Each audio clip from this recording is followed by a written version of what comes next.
தயவு செய்து அந்த ஆப்பாயில கொடுங்க. அது பேர் தான் வக்கரம். அது பேர் தான் வக்கரம். அவங்க தான் பண்ணாங்க, நான் சொல்லலைன்னா பண்ணிருக்க மாட்டேன். பண்ண வச்சது நான் தான். உங்களுக்கு கோவம் வருமே, அடிக்கலாம் போல தோணுமே, அடிக்க பார்க்கலாம். என்ன ஆக போகுது விக்லர் தம்பி?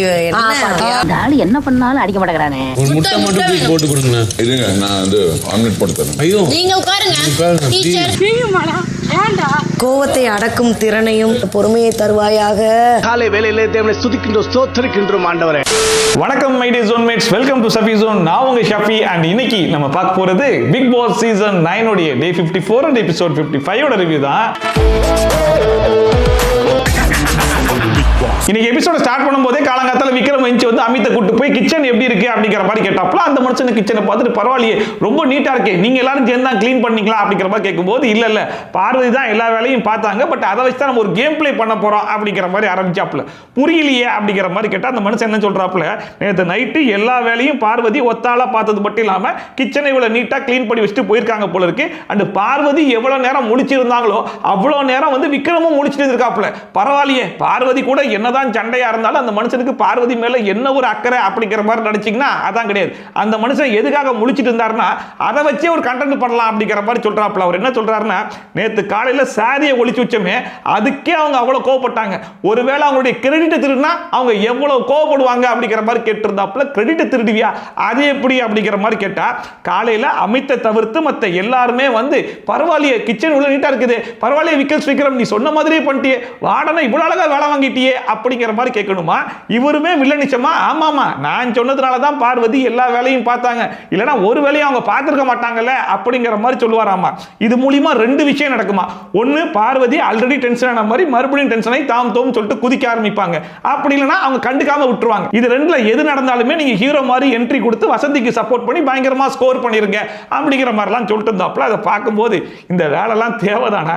நேத்து தான் ஒரு தடவை இல்ல, ரெண்டு தடவை இல்ல, 3 தடவை போய் ஒப்பாரி வச்சிருக்காங்க. அதுலயும் ஒரு தடவை நீங்க சாரி எடுத்து பண்ணுக்கு தான் ஒளிச்சு வச்சீங்க, பட் நீங்க பண்றதெல்லாம் பண்ணாவே இல்ல அப்படிங்கிற வரை அவங்களே சொல்லிட்டாங்க.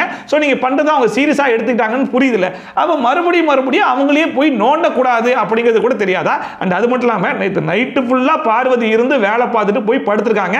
காலைல முழிச்சு வந்த உடனே அவங்கள மறுபடியும் நோண்டி மறுபடியும் அள வைப்போம் அப்படிங்கிற மாதிரி யோசிக்கிறது எப்பேற்பட்ட புத்தி அப்படிங்கிறது சத்தியமா புரியவே இல்லை. இதுக்கு முன்னாடி சொல்லிட்டு இருந்தாங்க இல்லையா, விக்ரம் வக்கரம் அப்படின்னு சொல்லிட்டு, இப்பதான் விக்ரத்துடைய வக்கரம் கொஞ்சம் கொஞ்சமா வெளியே வருதோன்ற மாதிரி தான் இருக்கு.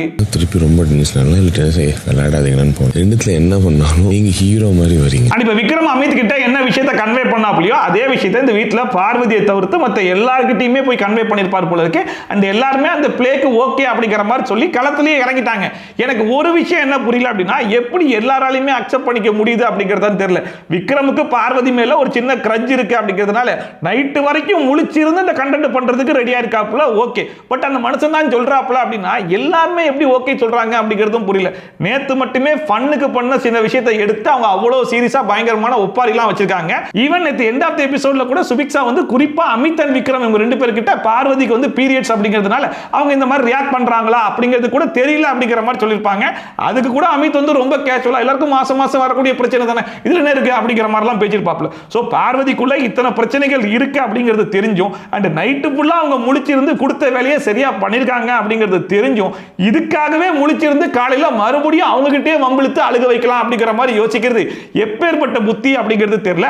இதை விக்ரம் தான் சொல்றாரு அப்படின்னா வீட்டில் இருக்கிற எல்லாரும் எப்படி அக்செப்ட் பண்ணி அதை பண்றாங்க அப்படிங்கிறது சத்தியமா புரியல. அவங்க தான் கடைசியில க்ளீன் பண்ணி படுத்தன்னு சொல்றாங்க. அவங்க தான் பண்ணாங்க, நான் தான் ஆனா சொன்னேன். அந்த விக்ரம் பிளான் பண்ண மாதிரியே பார்வதி கிச்சனுக்கு வந்த உடனே இந்த பிளே வந்து பிரஜன் தான் ஸ்டார்ட் பண்ணி வைக்கிறாப்ல. விக்ரம் கிட்ட என்னப்பா சொல்ற, எல்லா வேலையும் அவங்க தான் பார்த்தேன்ற மாதிரி சொல்றாங்க அப்படிங்கிற மாதிரி கேட்ட உடனே ஆமா எல்லா வேலையும் அவங்க தான் பார்த்தாங்க, ஆனா நான் சொல்லி தான் பண்ணாங்க, நான் மட்டும் சொல்லலன்னு வைங்களேன் எந்த வேலையும் நடந்திருக்காது அப்படிங்கிற மாதிரி சொல்ல ஆரம்பிச்சாப்ல. அண்ட் இவங்க எதிர்பார்த்த மாதிரி அவங்க வந்து பயங்கரமா ட்ரிகர் ஆகி கத்த போறாங்க, ஒப்பாரிலாம் வைக்க போறாங்க அப்படிங்கிற மாதிரி தான் நானுமே எதிர்பார்த்துட்டு இருந்தேன். ஏதாச்சும் பார்த்துட்டு விக்ரம் மண்டையிலே கூட போட்டு போறது கூட வாய்ப்பு இருக்கு அப்படிங்கிற மாதிரி நினைச்சிட்டு இருந்தேன். ஆனா நம்மளே ஆச்சரியப்படுற வகையில பார்வதி இன்னைக்கு என்னடா செல்லும் உங்களுக்குலாம் என்ன வேணும், பால் வேணுமா சொல்லுங்க அப்படிங்கிற மாதிரி பேச ஆரம்பிச்சிட்டாங்க. குழந்தைகள் அவங்களுக்கு பால் வேணுமா, வேற என்ன வேணும் சொல்லுங்க.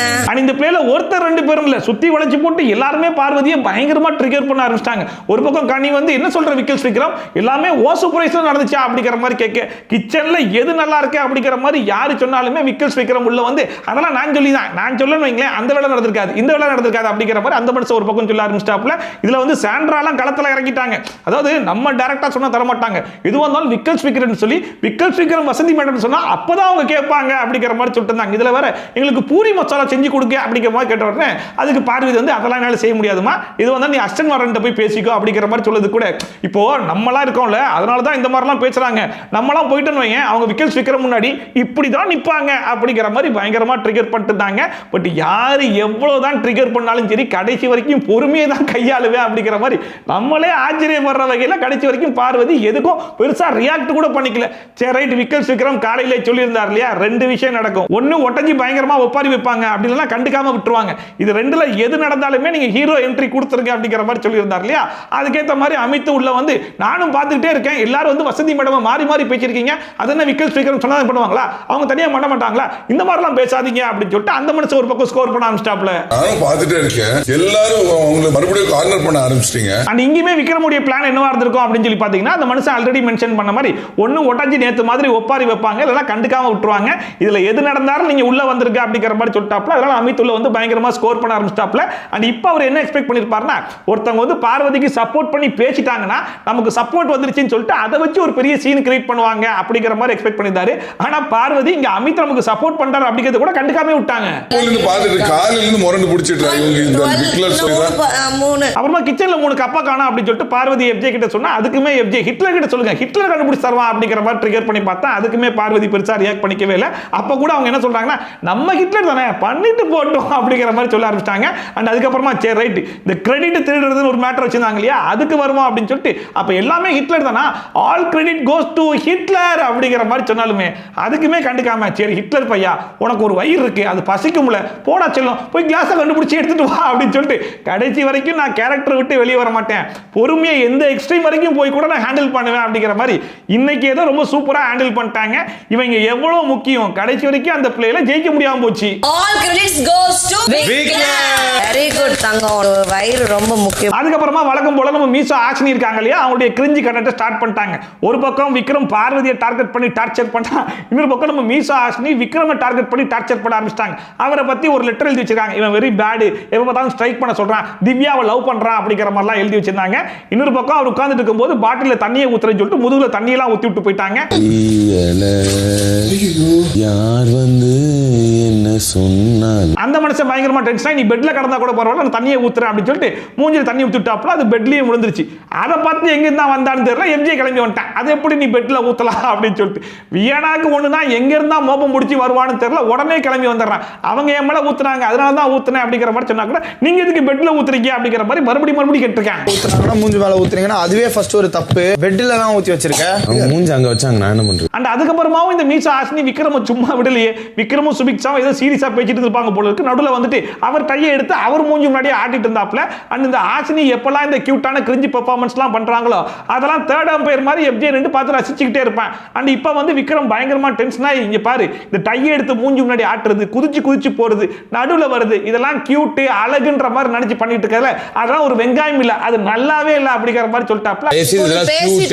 அழகு வெங்காயம் நினைச்சு இந்த மாதிரி வந்து பண்ணாத. அண்ட் கடைசியில் நான் தான் விலகி போறேன்னு தெரியல, பெரிய இவ்வளோ நீ அப்படிங்கிற மாதிரி கேட்ட உடனே அங்கேருந்து எஃப்ஜேக்கு பொங்கி வந்துருச்சு. ஆளை பார்த்து பெரிய இவ்வளோ நீ அப்படிங்கிற மாதிரி கேட்குறியா, அந்த மாதிரிலாம் சொல்லக்கூடாது விக்ரம் அப்படிங்கிற மாதிரி சொல்லிட்டு ஏன் சொல்லக்கூடாது அப்படிங்கிற மாதிரி கேட்டா, நீ ஒரு நல்ல ஸ்டூடெண்ட், இந்த மாதிரிலாம் சொல்லி உன் பேரை நீயே கெடுத்து கூடாது, அவ தான் அப்படி பண்றான்னு தெரியுதுல அப்படிங்கிற மாதிரி வாடனா சமாளிக்கிறாராமா. விக்லர் வந்துட்டு நல்ல பையன், அவன் இல்ல எல்லாமே ஒரு லிமிட் தான். விக்ரம் கடந்து ஒரு பக்கம் பயங்கரமா டென்ஷன் ஆகி கத்திக்கிட்டு இருக்காப்ல, அதுக்குமே நம்ம மீசா ஆக்ஷனி கியூட் ரியாக்ஷன் கொடுக்குறன்ற பொருள் கிரிஞ்சி ரியாக்ஷன் தான் கொடுத்துட்டு இருக்காங்க. அதுல ஒரு விக்ரம் என்ன சொல்றாரு, உனக்கு எதுக்கு அவ்வளவு அட்டென்ஷனுங்கிறேன், எதுக்கு அவ்வளவு அட்டென்ஷன் தேவைப்படுது, நான் தான் எவ்வளவோ விலகி போறேன்ல, அவாய்ட் பண்றேன்னு தெரியல, மறுபடியும் என்னையே வந்து நோண்டி என்கிட்ட எதுக்கு அட்டென்ஷன் சீக் பண்ற அப்படிங்கிற மாதிரி கேட்டிருந்தாப்ல.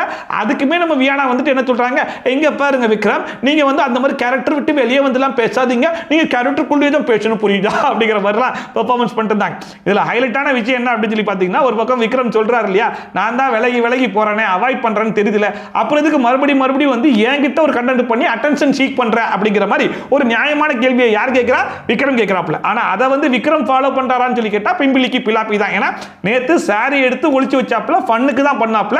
ஆனா நீங்க பண்றதெல்லாம் ஃபன்னா இல்ல அப்படிங்கிற மாதிரி வசந்தி மேடம் சொல்லிட்டாங்க. சோ அவங்க கிட்ட ஃபன் பண்றது வசந்திக்கு பிடிக்கல அப்படிங்கிறது யாருக்கு தெரிஞ்சு போச்சு? விக்ரமுக்கு தெரிஞ்சு போச்சு. சோ இதுக்கப்புறம் விக்ரம் வந்து வசந்தியை நோண்டக்கூடாது அப்படின்னு ஒதுங்கிறது தானே டீசென்ட். ஆனா இதுக்காகவே நைட்டு ஃபுல்லா வசந்தி எப்ப வேலையை முடிப்பாங்க அப்படிங்கிற வரைக்கும் வெயிட் பண்ணி அதுல இருந்து ஒரு கண்டென்ட் எடுத்து வந்து காலையிலேயே அவங்க ட்ரிகர் பண்ணி டென்ஷன் பண்றாப்ல. இவர் அட்டென்ஷனுக்காக அடுத்தவங்களை போய் நோண்டுவாங்களா? அது பிரச்சனை கிடையாதா? ஆனா இவரை நோண்டனா இவருக்கு அது பிரச்சனையா? இதுக்கு முன்னாடி வீணா ஷோ ஒளிச்சு வச்சுக்கும் போது ஏன் ஷோ ஒளிச்சு வச்சே அப்படின்னு சொல்லி கேள்வி கேட்டதும் இவர் தான். கடத்த சாரியை ஒளிச்சு வச்சதும் இவர் தான். ஆக மொத்தத்தில் விக்ரம் பண்ணக்கூடிய வேலைகள்லாம் எப்படி இருக்கு அப்படின்னு சொல்லி பாத்தீங்கன்னா, எனக்கு வந்தா மட்டும்தான் ரத்தம், மத்தவங்களுக்கு வந்தா அது முழுக்க முழுக்க தக்காளி சட்னி தான் அப்படிங்கிற மாதிரி தான் பெர்ஃபார்ம் பண்ணிருக்காப்ல. உன்னை வேற ஏதாவது பண்ணனா அவாய்ட் கூட பண்ண கூடாது. அவனை வந்து நிக்கவா கையை கட்டி உங்ககிட்ட. அண்ட் வியானா ஸ்டூடெண்ட் அப்படிங்கிற பேர்ல இந்த மாதிரி கிரிஞ்ச் எல்லாம் பண்ணிட்டு இருந்த உடனே பிரின்சிபல் கூப்பிட்டு கண்டிச்சாப்ல. அப்போ வந்து அரோரா என்ன சொன்னாங்கன்னா, இதுக்கப்புறம் வியானா வந்து கிளாஸுக்கு வந்தாங்கன்னா நாங்க யாருமே கிளாஸுக்கு வர மாட்டோம் அப்படிங்கிற மாதிரி சொல்லிட்டாங்க. உடனே பிரின்சிபலும் சரி ரைட் நீங்க எல்லாருமா சேர்ந்து ஒரு கம்ப்ளைண்ட் எழுதி கொடுங்க நான் பாத்துக்கிறேன் அப்படிங்கிற மாதிரி சொன்னாப்ல. அண்ட் இங்கேயுமே வந்து எஃப்ஜே வந்து சப்போர்ட்டுக்கு வராராமா. அது எப்படி ஒரு ஸ்டூடெண்ட் நீங்க கிளாஸுக்கு வரக்கூடாதுன்னு சொல்லலாம்? டிசிப்ளினை கத்துக் கொடுக்கிறது தானே கிளாஸ் ரூமே இருக்குது, அங்க வரக்கூடாது நீங்க சொல்றதுக்குலாம் உரிமை இல்லை அப்படிங்கிற மாதிரிலாம் பேசிட்டு இருந்தான். ஆனா கடைசி வரைக்கும் பிரச்சனை அதை காதல் கூட வாங்கிக்காம நீங்க கம்ப்ளைண்ட் எழுதி கொடுங்க நான் பாத்துக்கிறேன் அப்படிங்கிற மாதிரி போயிட்டாப்ல. அதுக்கப்புறமா அரோரா வந்து சாண்ட்ரா கிட்ட சொல்லிட்டு இருக்காங்க இதுக்கப்புறம் வந்து வரக்கூடாது அப்படிங்கிற மாதிரி சொல்லும்போது சாண்ட்ரா என்ன சொல்றாங்க, நம்ம அந்த மாதிரி ஒதுக்கி விட்டோம் ஏன் அதுதான் அவளுக்கு அட்டென்ஷனே, அந்த மாதிரி ஒரு அட்டென்ஷன் நம்ம கொடுக்க கூடாது அப்படிங்கிற மாதிரி யார் சொல்றா? சாண்ட்ரா சொல்றாங்க. சோ யாருக்கு அட்டென்ஷன் கொடுக்கணும் யாருக்கு கொடுக்க கூடாதுன்ற வரைக்கும் தெளிவா கேம் விளையாடுறாங்களாமா. அப்போ வந்து அரோரா என்ன சொன்னாங்கன்னா, நேத்து வந்து கிளாஸ் ரூம்ல லெட்டரை கொடுக்கறதும் லெட்டரை வாங்குறதும் இந்த மாதிரி தான் எஃப்ஜே அண்ட் வியானா ரெண்டு பேருமே பண்ணிட்டு இருக்காங்க அப்படிங்கிற மாதிரி சொல்லும்போது சாண்ட்ரா சொல்றாங்க இது ரெண்டு பேரும் எதுக்காக பண்றாங்க அப்படின்னா, ரெண்டு பேருமே ஒஸ்ட் பெர்ஃபார்மர் அப்படிங்கிற மாதிரி வாங்கி ரெண்டு பேருமே ஜெயிலுக்கு போகணும்னு சொல்லி பிளான் பண்றாங்க அப்படிங்கிற மாதிரி சொல்லிட்டு இருக்காங்க.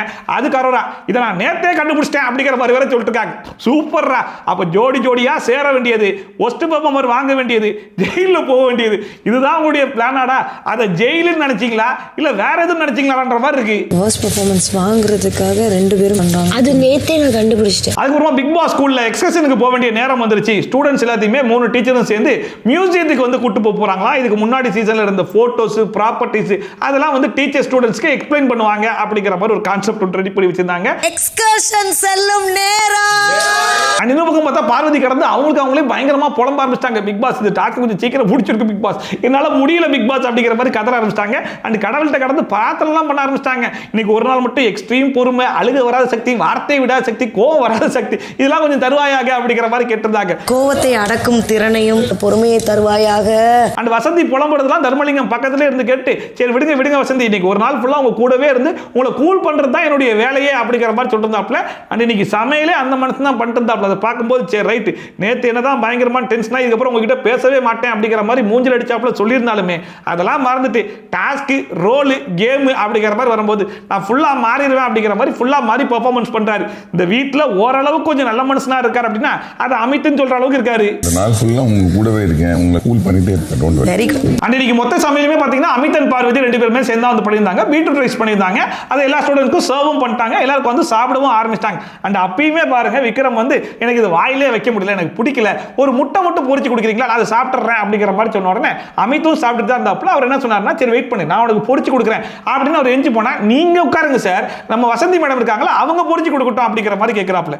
ஆக மொத்தம் இவருடைய டார்கெட் வந்து வசந்தியை வேலை வாங்கணும், அதுக்காக தான் முட்டை கேட்கிறார் அப்படிங்கிறது நல்லாவே தெரிஞ்சிச்சு. அப்போ வந்து வசந்தி யாருக்கெல்லாம் முட்டை வேணும் அப்படிங்கிற மாதிரி கேட்டா எல்லாருமே கை தூக்குறாங்க. அங்க இருக்கிற 10 பேருக்கு முட்டை பொரிச்சு கொடுத்துட்டு அதுக்கப்புறம் அவங்க எப்போ போய் சாப்பிடுறது அப்படின்னு சொல்லிட்டு பிரஜன் என்ன பண்ணாருன்னா நீங்க போய் சாப்பிடுங்க நான் வந்து தர்மலிங்கத்தை சொல்லி முட்டை பொரிச்சுக்க சொல்றேன் அப்படிங்கிற மாதிரி சொல்லிட்டாங்க போல இருக்கு. பார்வதியும் போய் சாப்பிட ஆரம்பிச்சாங்க. அதை பார்த்து விக்ரம் எனக்கு முட்டை வேணா ஒரு இளவும் வேணாம் அப்படிங்கிற மாதிரி சொல்றாப்புல. அப்ப பிரஜனே வந்து சொல்றாரு நான் தாங்க பெர்மிஷன் கொடுத்து போக சொன்னேன், தர்மலிங்கம் சார் வந்து உங்களுக்கு பொரிச்சு கொடுப்பாருங்க அப்படிங்கிற மாதிரி சொன்னாலும் எனக்கு அது வேணவே வேணாம், நான் இதை வெறுமனையா கூட சாப்பிட்டுக்கிறேன், இந்த ஃபுட்டை நான் வேஸ்ட் பண்ணல, ஆனா எனக்கு முட்டையே வேணாம் அப்படிங்கிற மாதிரி சொல்றாப்புல. ஆக மொத்தம் விக்ரமுடைய ஃபோக்கஸ் வந்து முட்டையில கிடையாது, அந்த முட்டையை பார்வதியை வச்சு வேலை வாங்கணும் அதுல தான் இருக்கு போல இருக்கு. அந்த முட்டையை யாரு பொரிச்சு கொடுத்தா என்ன சாப்பிட்டு போக வேண்டியதானே, ஆனா எனக்கு வசதி தான் பொரிக்கணும்னு சொல்லி கேட்கறதுல என்ன நியாயம் இருக்கு? அதுக்கப்புறமா வீணாவுடைய டையை காணாம ஐடி கார்டை காணாம அப்படிங்கிற மாதிரி சொன்ன உடனே சரி ரைட் நீ காணாமையே போயிரு, நீ இன்னைக்கு மியூசியத்துக்கே வரல, உனக்கு வந்து பனிஷ்மெண்ட் கொடுக்க போறோம், மற்ற எல்லாரும் தான் கூட்டு போறோம் அப்படிங்கிற மாதிரி கூட்டு போயிட்டாங்க. அண்ட் மியூசியத்துக்குள்ள போனா இதுக்கு முன்னாடி நடந்த இன்சிடென்ட்ஸ்லாம் போட்டோஸா வச்சிருந்தாங்க, குப்பை தொட்டிலாம் வச்சிருந்தாங்க. அந்த குப்பை தொட்டியை வந்து ஐஸ்வர்யா வந்து தாடி பாலாஜி மேல கொட்டியிருப்பாங்க இல்லையா, அந்த இன்சிடென்ட்டுக்காக ஜூலி மேட்டர்லாம் இழுத்து விட்டுருந்தாங்க. அவங்களே நெகட்டிவிட்டியில போய் அதுக்கப்புறம் பாசிட்டிவா மாத்தி இப்பதான் கொஞ்சம் ரெக்கவர்லாம் இருக்காங்க. மறுபடியும் அதை தோண்டி விடுற மாதிரி அந்த போட்டோஸ்லாம் எடுத்து வச்சிருந்தாங்க. அந்த லாஸ்ட் சீசன்ல ஜாக்லின் போயிட்டு பொட்டி எடுத்து வரேன் அப்படிங்கிற மாதிரி வெளியே போயிட்டு டைமிங்கில் உள்ள வரலன்றதுனால வெளியே போயிருப்பாங்க இல்லையா, அந்த ஃபோட்டோஸ்லாம் வச்சு அதுக்கான எக்ஸ்பிளனேஷன்லாம் கொடுத்துட்டு இருந்தாங்க. ஒன்ஸ் மியூசியம் முடிஞ்சு வெளியே வந்த உடனே பிக் பாஸ் வந்து எல்லாருமே லிவிங் ரூமுக்கு வாங்க அப்படிங்கிற மாதிரி சொல்றாப்புல. அந்த இடத்துல பார்த்தா வினோத் வந்து ஸ்விம்மிங் பூல்ல கிடக்கிறாரு. ஏ என்னையா ஸ்விம்மிங் பூல்ல கிடக்கிற, சீக்கிரம் எஞ்சி வாயா அப்படிங்கிற மாதிரி சபரி சொன்ன உடனே குடு குடு குடு குடுன்னு ஓடினார். ஓடி போய் பாத்ரூம் வெளியே பயங்கரமா வலிக்கு விழுந்து சரியான அடி போலருக்கு மனுஷன் துடிச்சிட்டாப்புல. அண்ட் ஒன்ஸ் எல்லாருமே ரெடி ஆகி லிவிங் ரூம்ல வந்து அஸ்லான பிக் பாஸ் என்ன சொன்னார்னா, எண்ட் ஆஃப் தி டாஸ்க்ல வந்து ஸ்கூல் பெஸ்ட்டா இல்ல ஹாஸ்டல் பெஸ்ட்டா அப்படிங்கிற மாதிரி ஸ்டூடெண்ட்ஸ் வந்து ஓட் பண்ணணுமா, ஸோ ஒவ்வொருத்தரா வந்து சொல்லுங்க அப்படிங்கிற மாதிரி சொன்ன உடனே ஒருத்தன் கூட ஹாஸ்டல் பேரை சொல்ல, 50 பேர் ஸ்கூல் பேர் தான் சொன்னாங்க. அப்படிங்கிறதுனால ஸ்கூல் தான் பெஸ்ட் அப்படிங்கிற மாதிரி முடிவு பண்ணி டீச்சர்ஸ் 3 பேர் இருக்காங்க இல்லையா, நம்ம தர்மலிங்கம், சொக்கலிங்கம், அதுக்கப்புறம் நம்ம கனி டீச்சர், இவங்க 3 பேருக்குமே வந்து ஸ்டார் வந்து குத்தி விட்டாங்க. இதுல கமர்தீன் ஸ்கூல் பெஸ்ட்னு சொன்ன ரீசன் தான் செம்மையா இருந்துச்சு. ஸ்கூல்னா பையனும் பொண்ணும் பேசிக்க வேணாம்னு சொல்லுவாங்க, ஆனா இந்த ஸ்கூல்ல தான் 2 பேர் தனியா போய் பேசிட்டு வாங்கப்பா அப்படிங்கிற மாதிரிலாம் அடிச்சு வச்சாங்க. அது எனக்கு ரொம்ப பிடிச்சிருச்சு. அதனால ஸ்கூல் பெஸ்ட் அப்படிங்கிற மாதிரி சொல்லிட்டு இருக்காப்ல. பொண்ணு பையனை தனியா வந்து நீ பேசிட்டு வந்துரு, எங்க எல்லா மனசுலயும் அவர் நின்றாரு. ஃபைனலா எல்லா கிளாஸ்மேட்ஸையும் ஒண்ணா உட்கார வச்சு ஒரு போட்டோ ஒன்று எடுத்துட்டு இதோட இந்த ஸ்கூல் டாஸ்க் வந்து முடிஞ்சு போச்சு அப்படின்னு சொல்லி பிக் பாஸ் அனௌன்ஸ் பண்ண உடனே அவங்க பயங்கரமா சந்தோஷப்பட்டாங்களோ இல்லையோ, பாக்குற ஆடியன்ஸ் நம்ம தான் பயங்கரமா சந்தோஷப்படுறோம். ஒவ்வொரு வாரமும் இந்த வீக்லி டாஸ்க் முடிஞ்சிச்சுன்னு சொன்னா அவ்வளவு சந்தோஷம் வருது. ஏன்னா அந்த டாஸ்க் இவங்க எல்லாரும் அவ்வளவு சுவாரஸ்யமா அவ்வளவு இன்ட்ரெஸ்டிங்கா நமக்கு டெலிவர் பண்றாங்க. இந்த வாரம்லாம் எடுத்துக்கிட்டீங்கன்னா இது ஸ்கூல் டாஸ்கா இல்ல வந்து ட்ரெஷர் ஹண்டா இல்ல திருடம் போலீஸ் டாஸ்கா என்னன்னே ஒன்றும் புரியலன்ற மாதிரி இருந்துச்சு. வழக்கமா டீச்சர் சொல்றதை ஸ்டூடெண்ட் கேட்பாங்கன்றதை கேள்விப்பட்டிருப்போம். இந்த டாஸ்க்ல மட்டும் தான் ஸ்டூடெண்ட் சொல்றதெல்லாம் டீச்சர் கேட்டுட்டு இருக்காங்க. ஆக மொத்தத்தில் இது என்ன கன்றாவி டாஸ்க்னே தெரியாத அளவுக்கு முடிச்சு விட்டாங்க. இதுல வேணாலும் நான் தனியா ஒரு கேரக்டர் பண்ணி காட்டுறேன் பாருங்க அப்படிங்கிற பேர்ல நம்ம உசரை தான் வாங்கியிருக்கு. இத்துடன் முடிந்தது. அப்புறமா பெஸ்ட் அண்ட் ஒஸ்ட் பெர்ஃபார்மரை செலக்ட் பண்ண வேண்டிய நேரம் வந்துருச்சு அப்படின்னு சொல்லிட்டு இந்த வாட்டி வந்து 2 டீமா பிரிச்சுட்டாங்க. ஒன்று வந்து டீச்சர்ஸ் டீம், இன்னொரு வந்து ஸ்டூடெண்ட்ஸ் டீம் அப்படிங்கிற மாதிரி சொல்லிட்டாங்க. ஸோ ஃபர்ஸ்டா டீச்சர்ஸ் எல்லாருமே வந்து ஒரு பெஸ்ட் ஸ்டூடெண்ட்டை செலக்ட் பண்ணணும் அப்படிங்கிற மாதிரி சொன்ன உடனே ஃபர்ஸ்டா அமித் வந்து ஹிட்லர் சொன்னாப்ல, கனியுமே வந்து ஹிட்லர் சொன்னாப்ல. ஹிட்லர் தான் வேற யாரும் கிடையாது, விக்ரம் தான். அண்ட் பிரஜன் வந்து ரம்யா பேரை சொன்னாப்ல. என்ன காரணம் அப்படின்னு சொல்லி கேட்டா அவங்களுக்கு லாங்குவேஜ் வேறையாவே இருந்தாலும் திருக்குறள்லாம் படிச்சுட்டேன்ற மாதிரி சொன்னாங்க. அதுலயும் குறிப்பா தமிழ் எழுத தெரியாதுன்னு சொன்னாங்க. அவங்க பேரை எழுதுறதுக்கு தான் கத்துக்கிட்டேன்ற மாதிரி சொன்னாங்க. அதனால ரம்யா அப்படிங்கிற மாதிரி சொன்னாங்க. எஃப்ஜேவும் வந்து அதே ரீசனை சொல்லி ரம்யான்னாப்ல. அண்ட் கடைசியா வந்து பார்வதியும் ரம்யான்னு சொன்னாங்க. ரம்யாவை இந்த ஸ்கூல் டாஸ்க்ல நாங்க எங்கேயுமே பார்க்கலையடா, ஒரு வார்த்தை பேசி கூட பெருசா பார்க்கலையடா, எங்கேருந்து ரம்யா கொண்டு வந்து பெஸ்ட் பெர்ஃபார்மர் செலக்ட் பண்றீங்கன்ற மாதிரி இருக்கு. ரம்யா தான் பெஸ்ட் ஸ்டூடெண்ட் அப்படின்னு எனக்கு தெரிஞ்சு ஒண்ணே தான் சொன்னாங்க. ஆனா அதுவும் உருப்படியா சொல்லல. அது என்னன்றதை கொஞ்சம் நீங்களே பார்த்துக்கோங்க. தமிழ்நாட்டுல இருந்து தமிழ் தெரியலனா தான் அவமானம், இங்கிலீஷ் தெரியலனா அவமானமே கிடையாது. டைலாக் நல்லா தான் இருக்கு, ஆனா எங்க பேசுறோம்னு ஒண்ணு இருக்குல்ல, இங்கிலீஷ் கிளாஸ்ல பேச வேண்டிய டைலாக்கா இது, இத பேசுறதுக்கு பெஸ்ட் ஸ்டூடெண்ட் வேற. ரம்யா அதிகமா சூஸ் பண்ணிருக்கிறது ரம்யா பிக் பாஸ். அண்ட் எப்படி சம்பந்தமே இல்லாம பெஸ்ட் ஸ்டூடெண்ட்ல ரம்யா பேரை செலக்ட் பண்ணாங்களோ அதே மாதிரி இப்ப ஸ்டூடெண்ட்ஸ்லாம் வந்து பெஸ்ட் டீச்சரை செலக்ட் பண்ணணும் அப்படிங்கிற மாதிரி சொன்னாங்க. எனக்கு தெரிஞ்சு as ஆடியன்ஸா வெளியிருந்து பார்க்கும்போது டீச்சர் கேரக்டரை அப்படியே அப்சர்வ் பண்ணி ஃபுல் அண்ட் ஃபுல் அந்த கேரக்டர்ல இருந்து பெர்ஃபார்ம் பண்ணது வந்து அமித் தான். இந்த தர்மலிங்கம் அப்படிங்கிற கேரக்டர் நமக்கு வந்து அவ்வளவு பிடிச்சிருந்துச்சு. அந்த அளவுக்கு மனுஷன் வந்து இறங்கி வேலை பார்த்தாப்ல, அதுக்கு வந்து ஒரு கேரக்டர் டிசைன் பண்ணி பெர்ஃபார்ம் பண்ணியிருந்தாப்ல, இங்கிலீஷ் டீச்சராகவே மாறி இருந்தாப்ல, அந்த இங்கிலீஷை எப்படி சொல்லி கொடுக்கணும் அப்படிங்கிற வரைக்கும் நல்லா பெர்ஃபார்ம் பண்ணியிருந்தாப்ல. ஆனால் தர்மலிங்கம் பேரை எனக்கு தெரிஞ்சு ஒரே ஒரு ஆள் தான் சொல்லியிருந்தாப்ல, அது வேற யாரும் கிடையாது, வினோத் மட்டும் தான் சொல்லியிருந்தாரு, வேற யாருமே சொல்லல. இதுலயுமே மறுபடியும் இந்த குரூப்பிசம் தான் செயல்படுது அப்படிங்கிற பேர்ல திவ்யா பிரஜன் பேர் தான் சொன்னாங்க. சாண்ட்ரா போன வாரம் வரைக்கும் இந்த வேலையை தான் பார்த்துட்டு இருக்காங்க அப்படிங்கிறது எல்லாருமே சொல்லிட்டாங்க. ஈவன் அவங்க க்ளோஸ் ஃப்ரெண்ட் வீடியோல வந்து கூட நீ எதுக்கு பிரஜன் பேரையே சொல்லிட்டு இருக்க, அவர் கேம் அவரை விளையாட விடுன்ற மாதிரி சொல்லியிருந்தாங்க. பட் இருந்தாலும் எந்த பெஸ்ட்னு கேட்டாலும் நான் பிரஜன் பேர் தான் சொல்லுவேன்ற பேர்ல இப்பயுமே சாண்ட்ரா வந்து பிரஜன் பேர் தான் சொல்றாங்க. அதுக்கு அவங்க சொன்ன ரீசன் தான் இன்னும் பயங்கர ஹைலைட்டா இருந்துச்சு. லாஸ்ட் வீக் அவங்க எப்படி இருந்தான்றதை நீங்களே பார்த்தீங்க. இந்த வாரம் பயங்கரமா சேஞ்ச் ஆயிருக்காராமா. அவருக்கு வந்து மாரல் சயின்ஸ் டீச்சர் பிரின்சிபல் அப்படிங்கிற ரோலை கொடுத்து எல்லாருமா சேர்ந்து மாரல் சொல்லி கொடுத்துருக்காங்க. அதை அவர் கத்துக்கிட்டார். அதுக்காக அவர் காட்டின சேஞ்சஸ்க்காக பிரஜன் அப்படிங்கிற மாதிரி இவங்க சொல்லிட்டுருக்காங்க. ஏமா அதெல்லாம் வீக்கெண்ட் எபிசோட்ல விஜய் சேதுபதி வந்து சொல்லிக்கிட்டுமா, நீ பார்த்த வரைக்கும் யாரு பெஸ்ட் டீச்சர்னு சொல்லுமானா என் புரிச்சன் தான் மாதிரி மறுபடியும் பாடிட்டு இருக்காங்க. இல்ல ரம்யா பேரை வந்து பெஸ்ட் ஸ்டூடெண்ட்ல பிரஜன் சொல்லியிருப்பார் இல்லையா, சோ அதுக்காக பிரஜனை வந்து ரம்யா வந்து சொல்லிட்டாங்க.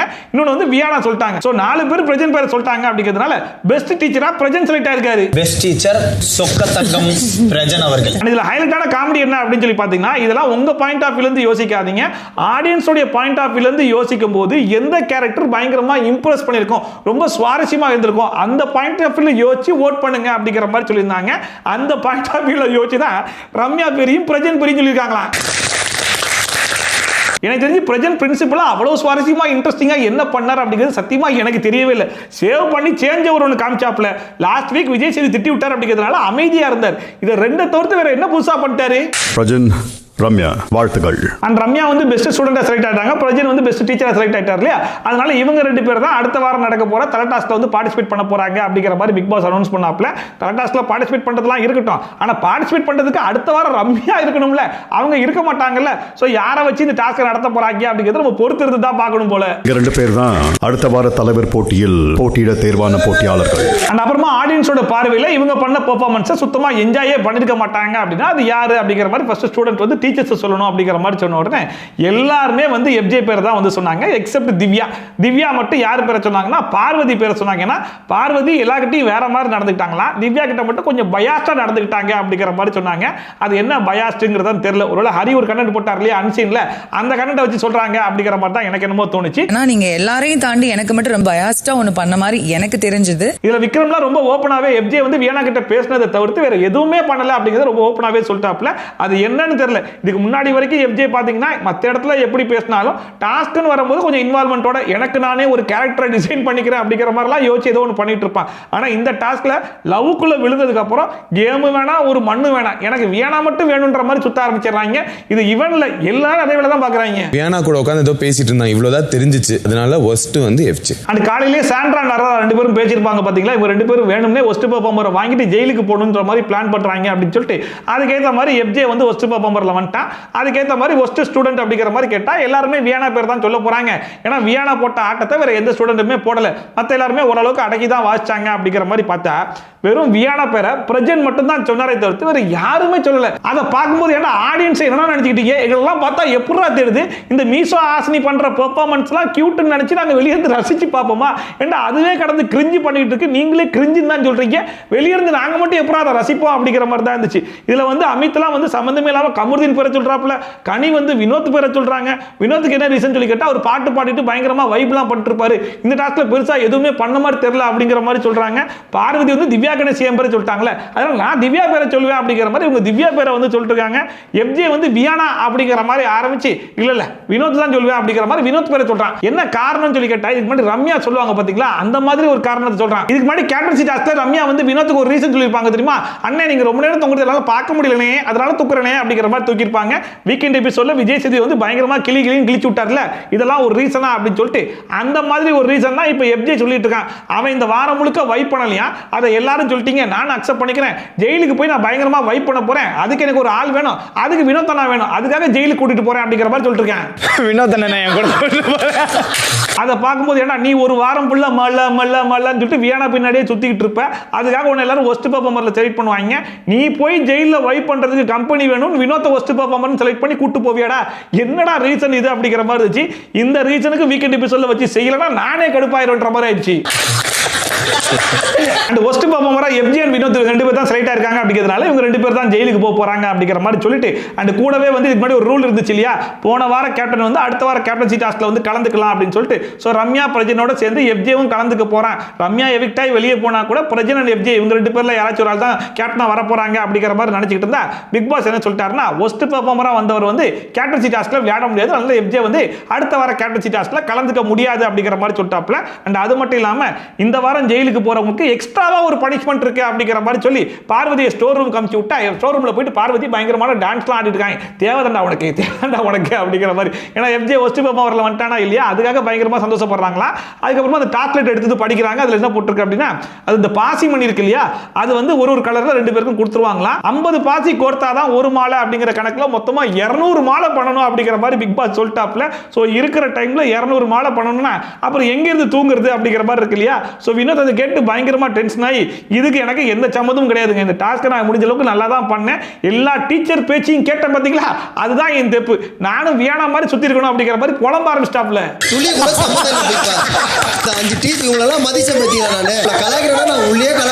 இந்த டாஸ்க்ல கொஞ்சம் கூட டிசிப்ளினே இல்லாம டீச்சரோட பேச்சை கேட்காம டீச்சருக்குலாம் பயங்கர தொந்தரவு கொடுத்து எல்லா வேலையும் பார்த்துட்டு இருந்தது வந்து வியானா தான். பட் வியானா வந்து ஆடியன்ஸ் பாயிண்ட் ஆஃப் வியூல பயங்கர இன்ட்ரெஸ்டிங்கா இருந்திருப்பாங்க அப்படிங்கிற மாதிரி யோசிச்சு யார் இன்ட்ரெஸ்டிங்கா இல்லைன்ற கேட்டகரி கேரியர்ல வினோத் பேரை சொல்லிட்டாங்கன்ற மாதிரி சொல்லிட்டாங்க இல்லையா. ஸோ வினோத் போய் கேமரா கிட்ட பயங்கரமா புலம்ப ஆரம்பிச்சிட்டாப்ல. நான் செகண்ட் டைமா வந்து ஜெயிலுக்கு போறேன், ஃபர்ஸ்ட் டைம் போனது கூட ஓகே, ஆனால் இந்த வாட்டி எல்லாருமா சேர்ந்து ஒரு சதி பண்ண மாதிரி தான் எனக்கு தோணுது. ஏன்னா என்னோட டீம் மெம்பர்ஸே அதை ஒத்துக்கல, நான் நிறைய இடத்துல பயங்கர ஃபன் பண்ணிட்டு என்னால் என்ன முடியுமோ அதை ஒழுங்காக தான் பண்ணிருந்தேன், டீச்சர்ஸோடைய பேச்செல்லாம் கேட்டுட்டு தான் இருந்தேன், இவங்க எல்லாம் சேர்ந்து சதி தான் பண்ணிட்டாங்க அப்படிங்கிற மாதிரி சொல்லிட்டு இருந்தாப்ல. என்ன ஒரு சதி செய்து ஒரு வேலையை பார்த்துட்டாங்க. அதுக்கப்புறமா ஒரு ப்ரொமோஷனல் டாஸ்க் ஒன்று வச்சாங்க. அந்த டாஸ்க்ல பாத்தீங்கன்னா நம்மளுக்கு பிடிச்சவங்களுக்கு ஐஸ்கிரீம் செஞ்சு கொடுக்கணும் அப்படிங்கிறது தான் டாஸ்க். இந்த டாஸ்க்ல பாத்தீங்கன்னா அரோரா வந்து கமருதீனுக்கு கொடுத்துட்டு கமருதீன் தான் என்னுடைய பெஸ்ட் ஃப்ரெண்ட், க்ளோசஸ்ட் ஃப்ரெண்ட் அப்படிங்கிற மாதிரி கொஞ்சம் குழாவி கொடுத்தாங்க. இதுல கமருதீனும் வந்து யாருக்கு கொடுப்பார் அப்படின்னு சொல்லி பார்க்கும்போது அவருமே அரோராக்கு தான் வந்து கொடுத்துட்டாப்புல. அதை பார்த்து பார்வதி மூஞ்சே வந்து மாறி போச்சு. சரி, கடைசியில் பார்வதி யாருக்கு கொடுக்குறாங்க அப்படிங்கிற மாதிரி பார்க்கும்போது பார்வதி சம்பந்தமே இல்லாம நான் ஒரு ஆங்கர், இந்த வீட்டில் இன்னொரு ஆங்கர்னு சொல்லி பார்க்கும்போது சபரி, அதனால நான் சபரிக்கு கொடுக்குறேன் அப்படிங்கிற மாதிரி சபரிக்கு வந்து கொடுத்துட்டு இருந்தாங்க. சபரிக்கு வந்து நான் கொடுக்க போறேன். ஆக மொத்தம் அரோரா கமருதீனை கூப்பிட்டு வச்சு ஒவ்வொரு வாரமும் சொல்லிட்டே இருந்தாங்களே, நான் ஏன் தெரியுமா உன்னை வேணான்னு சொல்றேன், ஏன்னா நீ எனக்கு வேணாண்டா, நீ பார்வதி கூட சேர்றனா நீ எனக்கு வேணாண்டா அப்படிங்கிற மாதிரி சொல்லிட்டு மறுபடியும் அரோரா கமருதீன் ரெண்டு பேர் தான் சுத்திக்கிட்டு இருக்காங்க. கடைசியில் அரோரா பிளான் பண்ண மாதிரி பார்வதியை விட்டு வெளியே வந்துட்டாண்டா கமருதீன் அப்படிங்கிற மாதிரி இவங்க ரெண்டு பேருக்கு நடந்த சக்காலத்தி சண்டையில அரோரா வெற்றி பெற்றார். Thank you Sabari. இதை எப்படி நான் இவ்வளவு ஆணித்தரமா சொல்றேன் அப்படின்னு சொல்லி கேட்டீங்கன்னா, டாஸ்க் முடிஞ்சு வெளியே வந்ததுக்கு அப்புறமா பிரஜன் வந்து கமருதீன்ட்ட எதுவா இருந்தாலும் நீ வெளியே போய் பார்த்துக்கோ, இங்க வேணாம் அப்படிங்கிற மாதிரி சொல்லிட்டு இருந்தாப்ல. இன்னொரு பக்கம் விக்ரம் பாத்தீங்கன்னா அந்த மனுஷனுக்கு ஆல்ரெடி பார்வதி மேல ஒரு வெஞ்சன்ஸ் இருக்கு இல்லையா, உனக்கும் அரோராக்கு இருக்குது பியூர் ஃப்ரெண்ட்ஷிப்டா, அது நல்லாவே தெரியுதுடா அப்படிங்கிற மாதிரி சொல்லிட்டு உள்ள இருந்து பாக்குறவங்களுக்கு அப்படியே தெரியுது, வெளியிருந்து பாக்குறவங்களுக்கு அப்படியெல்லாம் தெரியலையப்பா அப்படிங்கிற மாதிரி தான் இருந்துச்சு. இதுல கமருதீன் கடைசியா என்ன சொல்றாரு அப்படின்னா, அரோராக்கும் பார்வதிக்கும் இருக்கிற டிஃபரன்ஸ் என்ன தெரியுமா, அரோரா வந்து நான் கேம் நல்லா விளையாடணும், யாரு கூட சேர்ந்து விளையாடினா என்னுடைய கேம் நல்லா இருக்கும், வெளியனுடைய கேரியர் நல்லா இருக்கணும்னா அதுக்கு நான் என்ன பண்ணணும், இந்த மாதிரி தான் என்கிட்ட எப்பயுமே பேசுவா, எப்பயுமே என் மேல அக்கறையா தான் பேசுவா. அதே நான் பார்வதி வந்து பேசினேன்னு வைங்களேன், அவன் அப்படி பண்றான், இவன் இப்படி பண்றான், இவன் ஏந்திரமா அப்படி பண்றான், நான் சொல்லி கொடுக்குற மாதிரி விளையாடு, அந்த மாதிரி விளையாட கரெக்டா இருக்கும், இந்த மாதிரி தான் இவ பேசுறா, அவளுக்கும் இவளுக்கு உண்டான டிஃபரன்ஸ் உனக்கு தெரியுதா, நான் வேற பார்வதி வேற, அவ கேரக்டர் வேற என் கேரக்டர் வேற அப்படிங்கிற மாதிரிலாம் பேச்சு இருந்தாப்ல. அப்பவே தெரிஞ்சு போச்சு மனுஷன் முடிவு பண்ணிட்டாருன்னு. அதாவது என் நேச்சர் வேற அவங்க நேச்சர் வேற. ஆக மொத்தம் இந்த வாரம் முழுக்க சக்காளி சண்டை அப்படிங்கிற மாதிரி போயிட்டு இருந்தது. கடைசியில் ஒரு முடிவுக்கு வந்துருச்சுடா, அரோராவா பார்வதியா அப்படிங்கிற மாதிரி யோசிச்சுட்டு இருந்த கமருதீன் இப்ப அரோரா சொல்லி ஃபிக்ஸ் ஆயிட்டாப்ல. அதனால பார்வதியை கழட்டி விட்டுவாரா அப்படின்னு சொல்லி கேட்டீங்கன்னா அதுக்கும் பெருசா வாய்ப்பு கிடையாது. ஏன்னா பேட் டச் அப்படிங்கிற மாதிரி பெரிய விஷயங்களை சொன்னதுக்கு அப்புறம் கூட மானங்கிட்டு போய் மறுபடியும் பார்வதிட்ட பேசிட்டு தான் நம்ம கமருதீன். அதனால இதுக்கப்புறம் கூட பார்வதி பின்னாடி போறதுக்கான வாய்ப்புகள் நிறைய இருக்குது. ஏன்னா இந்த வீட்டில் காத்து வாக்குல ரெண்டு காதல் அப்படிங்கிற கான்செப்டை கடைசி வரைக்கும் ஓட்டிட்டு போகணும் அப்படிங்கிறது தான் கமருதீனுடைய ஒரே குறிக்கோள். பார்வை பொறுத்த வரைக்கும் என்னன்னா அவன் எப்படி பண்றான்டா, இவன் எப்படி பண்றான்டா. அதோட இன்னைக்கு எபிசோடு முடிஞ்சு போச்சு. இன்னைக்கு எபிசோட பொறுத்த வரைக்கும் முழுக்க ஒரு இன்ட்ரெஸ்டிங்கான எபிசோட தான் இருந்துச்சு. பட் இன்னைக்கு எபிசோட பொறுத்த வரைக்கும் விக்ரம் தான் ஒரு வில்லனா மாறிட்டாரோ அப்படிங்கிற மாதிரி இருக்கு. ஏன்னா முழுக்க அவருடைய டார்கெட் ஃபோக்கஸ் எல்லாமே வந்து பார்வதியை ட்ரிகர் பண்ணணும், பார்வதியை டார்கெட் பண்ணி ஏதாச்சும் ஒன்று நோண்டிக்கிட்டே இருக்கணும், அது மூலியமா ஸ்கோர் பண்ணணும் அப்படிங்கிற மாதிரி அந்த மனுஷன் ஒரு பக்கம் யோசிக்கிறாரோ அப்படிங்கிற மாதிரி இருக்கு. அவர் சொல்றது அவருக்கே வந்து ஃபாலோ பண்ணிக்க மாட்டாரோ அப்படிங்கிற மாதிரி தான் இன்னொரு பக்கம் தோணுது. வியானாக்கு அட்வைஸ் பண்றாப்ல, ஆனா அதே விஷயம் தான் இவரும் பண்றாப்ல. எதுக்கு என்கிட்ட வந்து அட்டென்ஷன் சீக் பண்றா அப்படிங்கிற கேள்வியை அவரே கேட்கிறாப்ல. ஆனா இவர் தான் போய் பார்வதி கிட்ட நோண்டி அட்டென்ஷன் சீக் பண்ணிருக்காப்ல. எங்க சுத்தினாலுமே எந்த டாஸ்க் வந்தாலுமே அதுல பார்வதி தான் அட்டாக் பண்ணணும் அப்படிங்கிறது ரொம்ப குறியா இருக்காரோ அப்படிங்கிற மாதிரியே இருக்குது. இதுக்கு முன்னாடி விக்ரம் வக்ரம் அப்படிங்கிற மாதிரி சொல்லாதீங்க அப்படிங்கிற மாதிரி சொல்லிட்டு இருந்தாங்களே, ஆனா இந்த டாஸ்க்கை பொறுத்த வரைக்கும் விக்ரத்துடைய வக்ரம் கொஞ்சம் பார்வதி பக்கம் எட்டி பார்க்கத்தான் செய்யுதோ அப்படிங்கிற மாதிரி தான் எனக்கு தோணுச்சு. உங்களுக்கு என்ன தோணுச்சு அப்படிங்கிறத மறக்காம கமெண்ட் செக்ஷன்ல சொல்லுங்க. இதே மாதிரி ட்ரோல்ஸ் அண்ட் ரிவ்யூஸ்லாம் கண்டிப்பா பார்க்கணும்னு நினைச்சீங்கன்னா மறக்காம சப்ஸ்கிரைப் பண்ணிட்டு பக்கத்துல கூடிய பெல் ஐகான் டான் தட்டி விட்டீங்கன்னா நான் போற வீடியோ நோட்டிஃபிகேஷன் டான் டைப் பண்ணி சேர்ந்துரும். சோ முடிஞ்ச மாதிரி பண்ண வீடியோட பண்ண ரிவ்யூட பண்ண ட்ரோலோட வந்து சந்திக்கலாம். ஷாப்பி tata bye bye and take care.